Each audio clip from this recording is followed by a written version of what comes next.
What's up everyone, if you're new to the channel, my name is Bart, and in today's video I'm gonna share with you my newest and most recent camper van conversion. I've been working on this project for the past 15 months on and off whenever I had time just to do something and convert this old LA ambulance into a tiny home on wheels.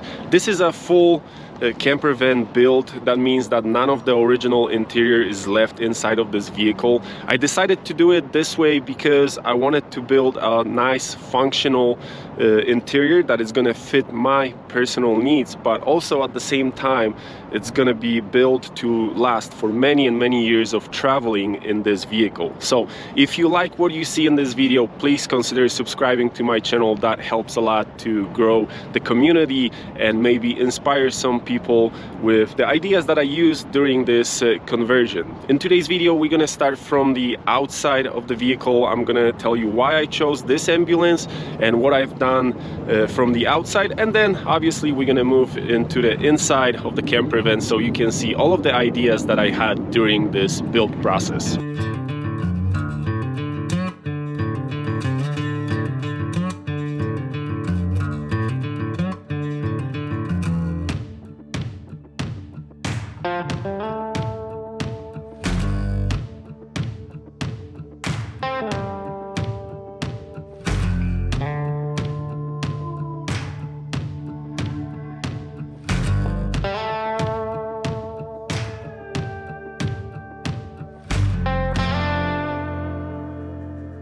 Let's start from the vehicle itself. This is a 2006 Ford E450 Super Duty with the 6-liter diesel. If you're familiar with the 6-liter diesel, a lot of stuff has been done to it. There's few parts that have to be replaced. Unfortunately, they tend to fail, and you don't want that to happen to you when you're in the middle of nowhere, somewhere in the desert or deep in the forest.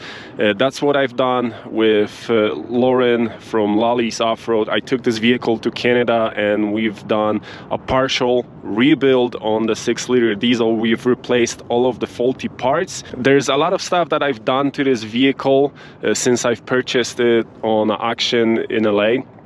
As you can see, definitely the outside of this ambulance changed. I started from replacing the front bumper and the front grille because this vehicle used to have a firefighting grille with all of the lights and horns, and the bumper was just super ugly. So I decided to replace it and put some off-road lighting in the bumper. As you can see, there's some amber spotlights here on the left side. Right here in the middle you have a 22-inch light bar and a big, I think 50-inch light bar in the middle of the roof rack above the driver's cab. When I brought this vehicle back from LA here to Reno, the first thing I did, it was upgrading the tires. This ambulance used to have the original tires. They were cracked and they were a little bit smaller than the ones that I'm running right now. Those are 235, 85, 16s with a little bit more aggressive thread on it. That gives me an extra 2.5–3 inches of clearance, and in my opinion it looks a little bit better on this vehicle because the original wheels from this ambulance were looking really small. These ones kind of blend in with the whole black and red theme that I was going for when I was building this ambulance. Few words about the interior itself, because when I purchased this ambulance, this whole interior was in a terrible shape. It was extremely dirty. A lot of parts were broken, so I had to put some work to make it look as it looks right now. This vehicle used to have a main control panel right here in the middle. I replaced it with the standard Ford Econoline console with the cup holders and the little compartments. I removed everything related to the ambulance. I removed all of the wiring. I just wanted to make a nice, clean, comfortable vehicle and just get rid of stuff that I'm obviously not gonna use, and there was no point for me to keep the stuff related to the ambulance. So I've cleaned this up, I've put in a new radio, I've installed some off-road lighting and also 2 extra sensors. The right one is the transmission temperature sensor, and the left one is the fuel pressure sensor. If you're familiar with the 6-liter diesel, those are two crucial factors for the engine just to run smooth and serve you for multiple years. I've put a lot of work in the interior here, and I also, as you could see on my previous videos, sound dented the whole driver's cab, including the doors, ceiling, and the floor. So I made sure to make this interior look a little bit better, but also be very functional and last for a long time. So just as a heads up, if you're deciding to buy an ambulance on a auction place, check the interior, see what's the overall condition, because some of them on those auction places are in a terrible shape. First and biggest change to this camper van is the roof rack system that I've designed myself and also built myself from aluminum extrusion. The roof racks are sitting on mounts that I found on AliExpress. I'll try to link everything under this video so you can go check it out. Maybe this is going to work for you. And I've decided to build my own roof rack just out of one simple reason, because there's no company on the market that makes roof racks for vehicles this size. That's why I decided to do it that way. And I also wanted to mount my solar panels to the roof rack, not to the roof of the ambulance. I just didn't want to drill more holes in the roof and eventually have a leak in the future. The roof rack system is pretty sturdy. On the main one, you can notice a lot of exterior lights. Those are spotlights that are lighting up the whole camping area. The same lights are on the other side of the camper.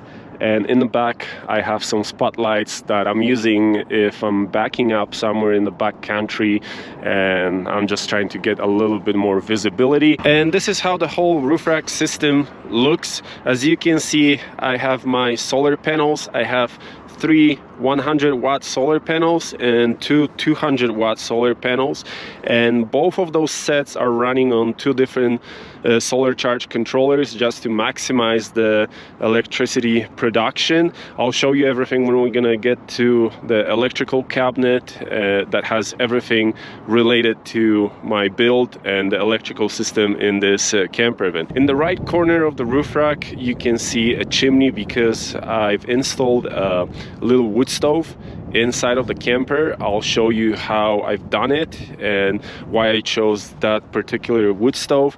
Obviously, the little roof rack in the front that you could see from the ground level has my little travel case where I'm keeping pretty much all my winter stuff, hiking boots, warm jackets, and stuff that I normally don't use in my day-to-day life. In the right corner of the roof rack, you can see some basic recovery gear, a shovel, and some traction boards. I hope I'm never going to be forced to use those, but I have some basic recovery gear just in case if I will get stuck somewhere in a desert or maybe high and deep in the mountains. All of my wiring related to the lights and the solar panels is attached to the roof rack and is entering the camper van right here in the right corner, because that's where my electrical cabinet is. It's right under those wires here. When I was building the interior of the camper van, I decided to do some utility drawers under the bed, and I quickly realized that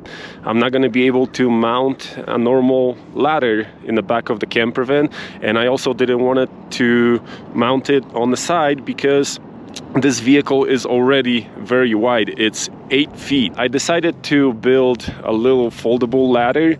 Those are hinges from Amazon and a normal bunk ladder for like a kid's bed.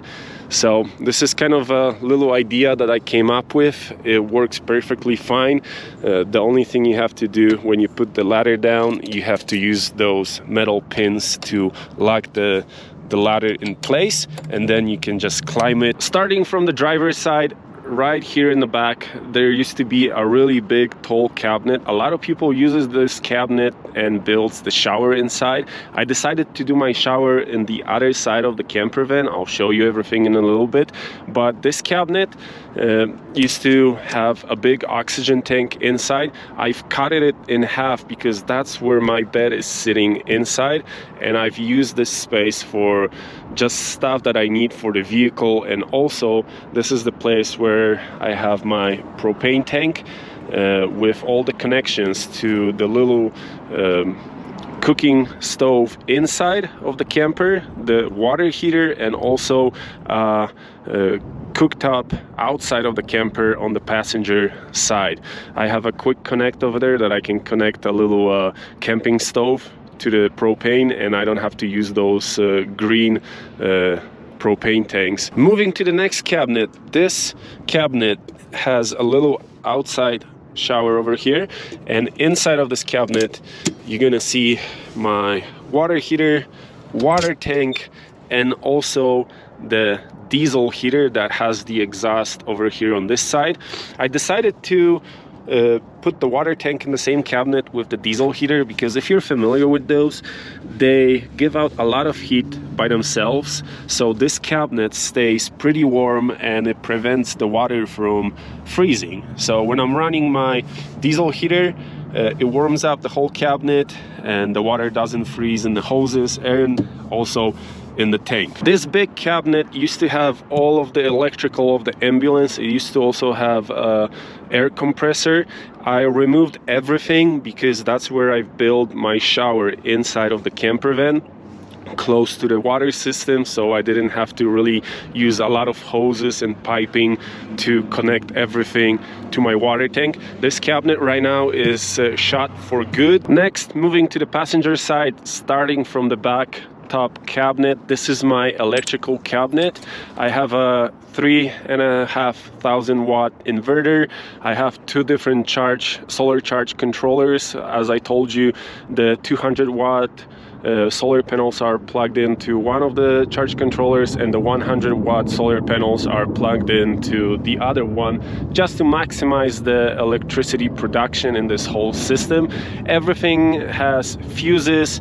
I also have safety switches, one here in this cabinet, and there's another safety switch inside of the camper van, so I can shut off the whole installation, the electrical installation, without getting out of the camper van if there's any type of issue with the electrical system. So this is my electrical cabinet. I'm not an electrician. I did my best. I used a lot of YouTube videos just to see how people do it, and I just try to copy it based on those YouTube videos. Moving to the next cabinet, this is the cabinet where I have my lithium batteries. I got 4 100 amp batteries. They're sitting right here. This cabinet is insulated just to make sure that those batteries won't freeze. But also, these batteries have a self-heating system. As long as they're getting charged, they're gonna stay warm when the temperature outside drops. So you can use them in really low temperatures. You can still charge them. There's plenty of different brands that are making lithium batteries right now, and I would highly encourage you just to go and try different companies, not necessarily go for the main brands that are 3, 4, sometimes 5 times more expensive. I've been using them for almost a year because when I was building the camper van, that was the first thing I did. I did my electrical so I could have power and everything inside of the camper to be able to build the interior. Above the batteries, there is a little bit of storage. That's where I have my chimney extension for the wood stove. I also have a little camping stove right here and a hose for the quick connect that is right next to the wheel over there under the vehicle. In the back of the vehicle, right under the bed, I decided to build some utility drawers. On the left side right now, I'm just keeping some extra firewood and tools, and on the right side, it's pretty much a mix of everything that I have left from the conversion. I'm still going through a lot of that stuff and trying to throw away everything that I don't need and I'm not gonna need in the future. Underneath the bed, you're gonna see that that's where my big freezer is sitting. There's a drawer on the inside of the camper van. I'll show you that in a second. I have access to that freezer from the inside of the camper van. I decided to do a 2-fridge system in this camper van, where one of them is a freezer and the other one works as a normal fridge for like stuff that I'm using every day. And now the most important part, the interior, that I'm extremely proud of and really excited to show you what I've done for the past 15 months inside of this old ambulance.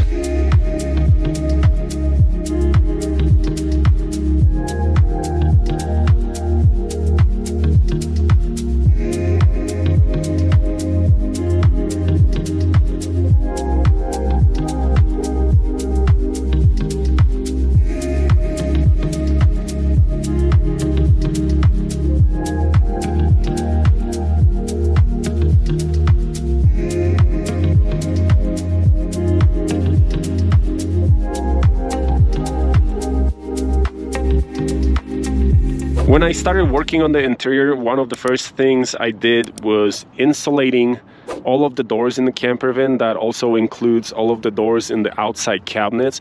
And I also replaced those aluminum panels with some wooden panels.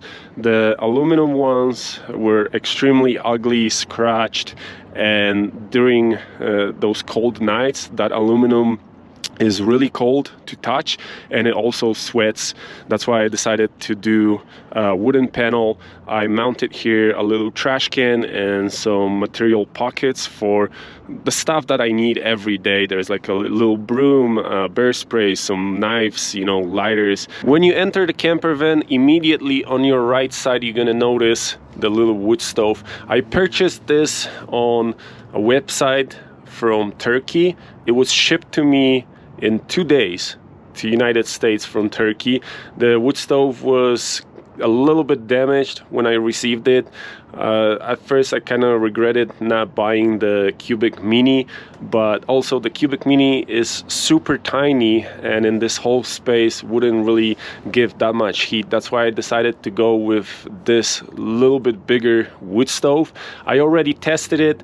It warms up the whole interior really fast, is very efficient, easy to clean, and I feel like this spot is a perfect spot for it because when you're taking a shower and you're trying to dry out the shower, you can just start your wood stove and this whole area, the front part of the camper van, heats up and dries out really fast. Right underneath the wood stove, I have my little truck fridge that runs on 12 volts. Everything pretty much in this camper van runs on a 12-volt system. All of the lights, all of the fridges, all of the devices that I've put it in here are running on 12 volts.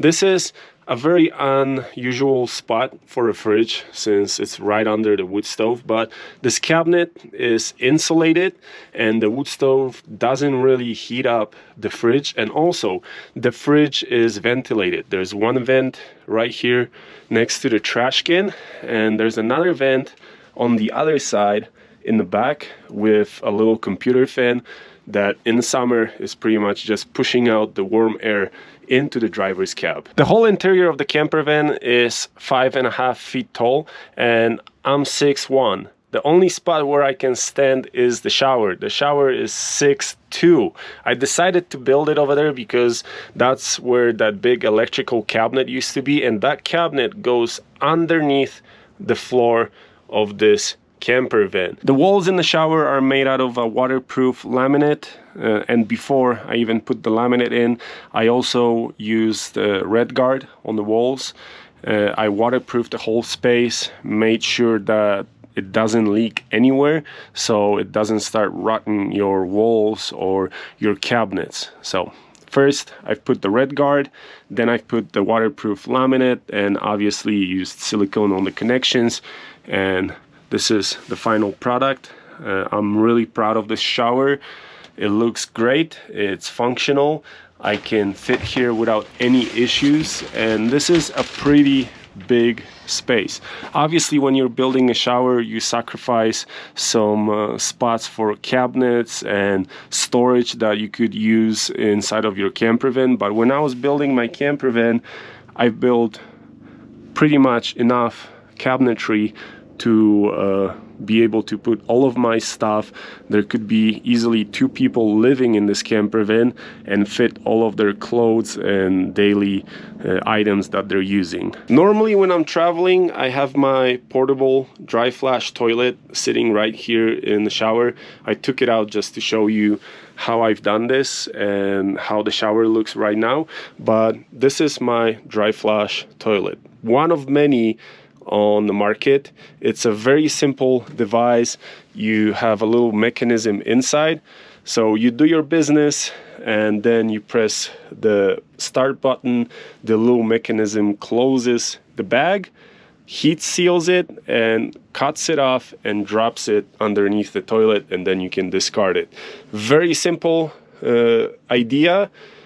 In my opinion, a little bit better than the composting toilets that have a tendency to smell. Some people say they don't smell, but I've been in multiple campers with the composting toilets and I could always smell them. So that's why I decided to go with the dry flush. Right next to the shower, I have my little kitchen area with a big functional sink, obviously a faucet with the extension so you can wash everything from a close distance without splashing the water anywhere here on the counters. That's my propane cooktop and plenty of storage underneath the kitchen area and obviously above the kitchen area. I decided to build my kitchen right here because that's where I have my roof vent. I have the windows so I can open them, turn on the roof vent, and get rid of all of the moisture and all of the smells during the cooking process. And as you notice, the backsplash in the kitchen area is also made from the same material that I used for the shower. It's the waterproof laminate. I had some material left over, so I decided just to go with the same theme of the fake rock. And in overall, when I look at it right now, I really like it. It fits everything. It has that kind of modern and kind of old look because you have the dark wood and you have the rock finish and you have the bright cabinets. Everything kind of connects with each other.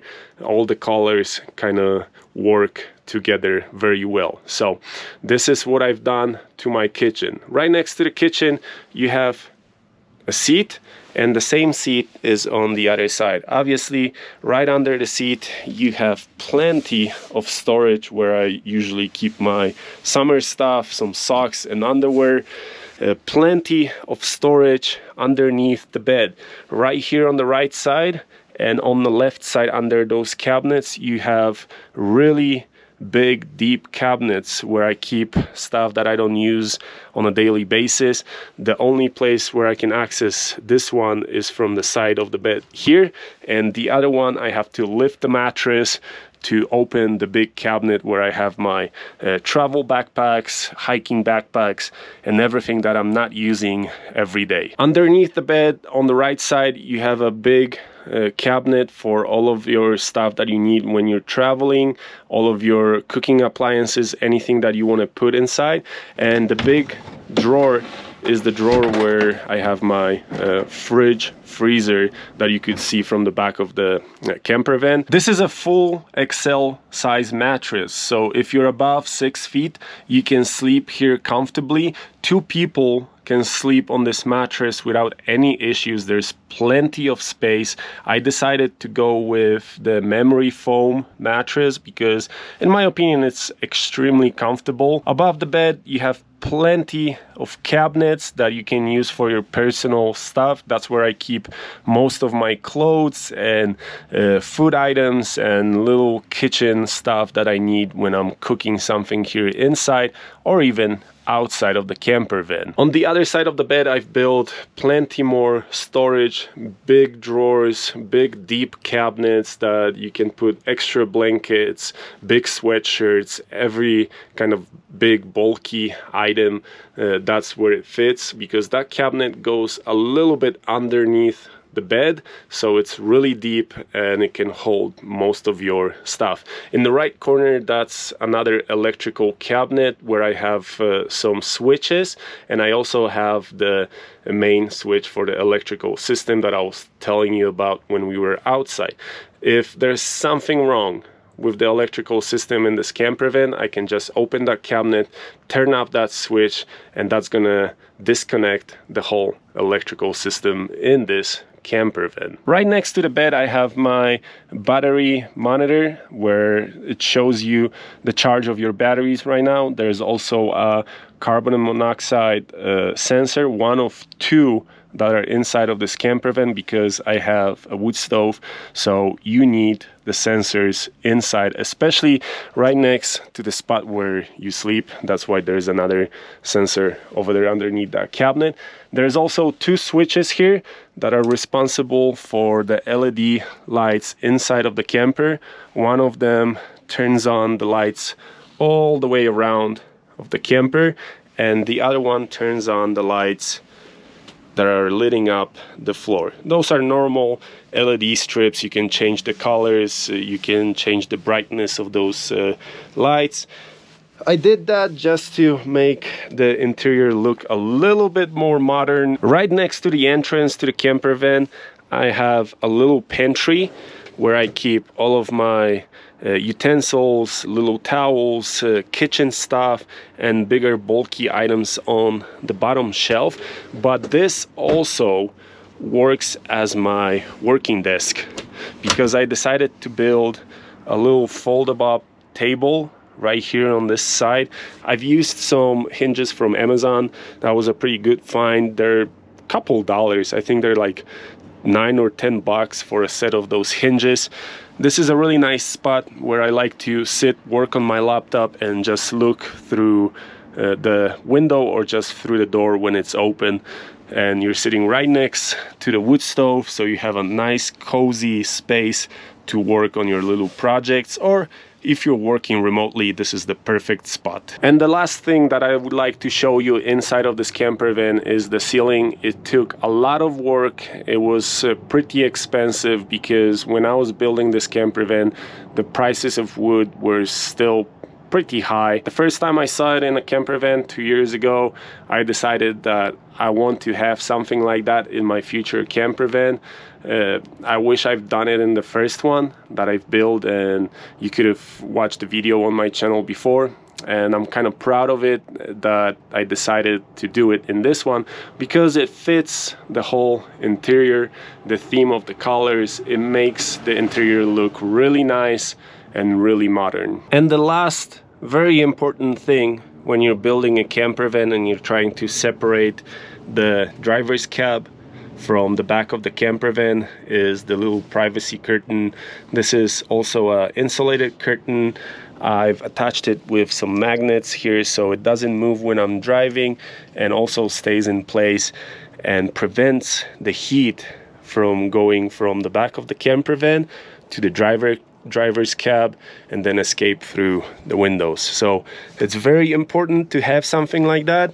That's why I decided to do this whole interior from scratch. The whole process of removing the interior allowed me to kind of design and build the interior that you can see, which works for me and fits my needs, and it's also built to last. And honestly, I cannot imagine myself living just in an original ambulance interior. They're kind of sad, gray. Most of the time they're extremely dirty, and stinky. That was the case with this ambulance. When I was removing some of the cabinets, some of the benches, there was extremely a lot of body fluids underneath those seats. So I don't see myself living in an original ambulance interior. That's why I decided to redo the whole inside and build my own. Before you guys leave, I would like to give you one big advice. Even after seeing this interior, if you're at the beginning of the process of building your own camper van, don't try to go and spend a bunch of money to build the most fancy interior, get all the gadgets that everyone's using and showing on YouTube. Try to take your future camper van for a little trip. Put in a mattress inside, get like a little space heater, go and spend a few nights in it just to see what you actually need inside of your camper van, how you could design your space so it's gonna work for you and your needs. That's why when I've purchased this vehicle, I've spent a few nights in it, sitting and thinking, how could I build this interior of the camper van so it would fit my needs perfectly and it would be built for everything that I need in the day-to-day life. That's why I would like to give you this little advice. Don't spend a bunch of money, don't buy all of the little gadgets shown on YouTube. Just go spend some time in your camper van and decide what you actually need, and then start building your own personal camper van that is gonna fit your personal needs. So if you liked what you see in this video, if you like the camper van that I built, please consider subscribing to my channel. And if you have any questions, because I didn't mention something but you saw it on the video, or you just have a question about the build, don't hesitate to ask those questions in the comment section below. So I think that's it for today's video, and I'll see you guys in the next one. Bye.